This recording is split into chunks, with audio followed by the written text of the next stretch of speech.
탈모인들 이제 뭐 남성들의 이야기라고 좀 이렇게 생각을 하고들 계시는데 여성 탈모인들이 참 많이 늘어나고 있어요. 2022년 통계 같은 경우에는 전체 탈모인의 45%가 여성이라는 결과가 나왔는데 남성만의 문제가 이제 아닌 거잖아요. 여성 탈모인이 이렇게 많아진 이유가 있을까요? 실제적으로 여성 탈모 인구가 많이 늘긴 했지만 2022년도 그 아마 데이터는 제가 알기로는 건강보험관리공단에서 발표됐던 데이터 같은데요. 그 탈모는 우리가 얘기하는 안드로겐 탈모증 얘기는 아니고요. 네, 그래서 다른 종류의 탈모를 거기 아마 발표를 한 게 그냥 50% 가까이 있다라고 합니다. 근데 사실은 나이가 들수록 많이 생길 수밖에 없다라고 얘기를 했지 않습니까? 마찬가지로 남자가 나이가 들면 탈모가 발생하듯이 여자도 나이가 들면 당연히 탈모가 발생할 수밖에 없겠죠. 근데 최근에 이제 그 수명이 점점 늘어남에 따라서 여자분들 같은 경우에는 폐경기 이전에는 여성 호르몬이 있어서 남성 호르몬이 작용 못하게 잡아주는 역할을 합니다. 네. 그래서 탈모가 별로 없는데 폐경기가 지나면서부터 탈모가 급격하게 증가를 하게 돼요. 그래서 폐경기 이후에 급격하게 증가되신 분들이 병원에 많이 찾아오기 때문에 실제로 병원에 오시는 분들은 여성분들이 상당히 많이 증가된 것처럼 보일 수가 있는 거죠. 와, 정말 제가 탈모에 대해 너무 많이 오해를 하고 있었다라는 생각이 들 정도인데요. 마지막 사연 한번 들어볼까요? 안녕하세요. 최근에 스트레스를 많이 받아서 그런지 흰머리가 많이 자랍니다. 볼 때마다 신경이 너무 쓰이고 자식들한테 흰머리 뽑을 때마다 10원씩 준다고 했는데 뽑아도 줄지를 않아요. 오히려 더 늘어나는 느낌입니다. 흰머리 뽑으면 사라져야 하는 거 아닌가요? 저도 근데 어렸을 때 들었던 건데 그 흰머리를 뽑으면 그곳에서 흰머리가 세 가닥이 자란다는 소문을 들었거든요. 진짜인가요? 흰머리라고 하는 거는 이것도 이제 마찬가지로 노화 과정 중에 하나인데 흰머리라고 하는 것은 이 머리카락을 만들 때 멜라닌 세포가 만들어내는 그 색소가 점점점 떨어져서 결국에는 완전히 바닥이 난 상태다라고 생각하시면 될 것 같습니다.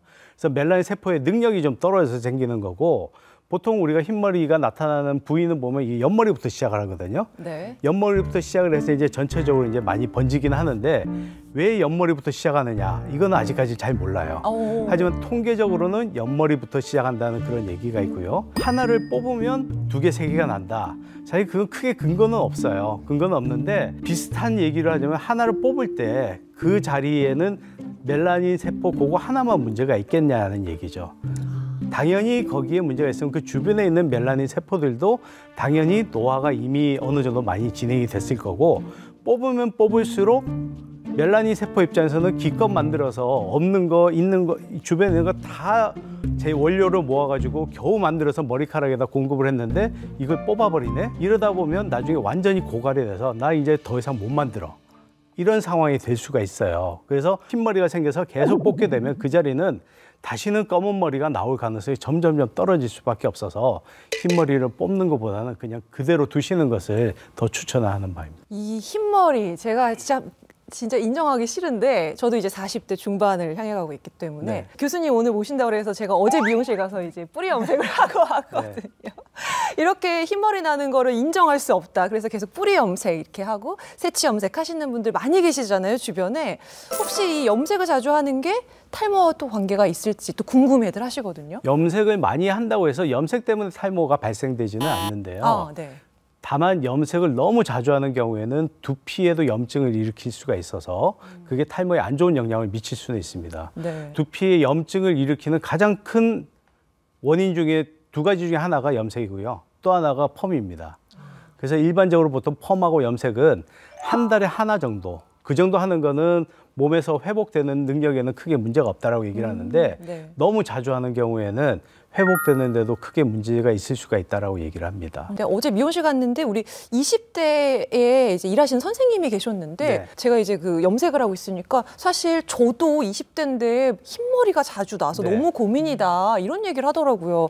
젊은 세대들에게도 흰머리가 많이 나서 고민이라고 하더라고요. 네. 그래서 이제 너무 어린 나이에 흰머리가 생기는 경우에는 우리가 다른 원인 때문에 흰머리가 생길 수가 있기 때문에 그건 병원에서 진료를 한번 받아보셔야 됩니다. 그래서 뭐 빈혈이 있다든지 이런 게 동반이 돼서 그거의 결과로서 흰머리가 있는 경우가 있거든요. 네. 그래서 너무 어린 나이라는 게 20대 이전에 네. 흰머리가 발견되는 경우에는 병원에서 기본적인 피 검사 정도는 한번 받아보시는 것을 추천합니다. 아, 그렇군요. 자, 짧은 시간 안에 그리고 머리카락이 갑자기 하얗게 새는 경우가 마리 앙뚜아네트 증후군이라고 한다고요. 이런 경우는 왜 생기는 건가요? 그래서 일반적으로 이제 그런 비슷한 게 역사에 보면 몇 가지 케이스들이 나와요. 그러니까 뭐 감옥에 들어와서 있었더니 그 다음날 봤더니 백발로 바뀌어 있다 이런 얘기들이 있는데 모발을 연구하시는 분 입장에서는 그거는 머리카락이 흰머리가 자라서 그렇다라고 생각을 하지 않습니다. 그 이유 중에 하나는 머리카락이라고 하는 거는 한 달에 1cm 자라도록 이미 다 프로그램이 돼 있어요. 네. 하루 만에 그렇게 긴 머리가 자랄 수가 없습니다. 그러면 왜 그런 현상이 생길까? 일반적으로 흰머리하고 검은 머리하고 섞여 있게 되면 네. 흰머리를 잘 인식을 못하는 경우가 많아요. 네. 근데 흰머리하고 검은 머리하고 섞여 있다가 검은 머리만 선택적으로 빠질 경우에는 흰머리만 남아서 백발처럼 보이는 수가 있습니다. 그래서 흰머리와 검은 머리가 섞여 있다가 검은 머리만 선택적으로 빠지는 경우가 뭐가 있을까? 그랬더니 원형 탈모라고 하는 질환이 검은 머리를 주 타겟으로 해서 선택적으로 빠질 수도 있는 그런 질환이기 때문에 아마 그런 경우에는 원형 탈모가 원인이 돼서 그런 현상이 발생하지 않았을까라고 생각을 하고 있고요.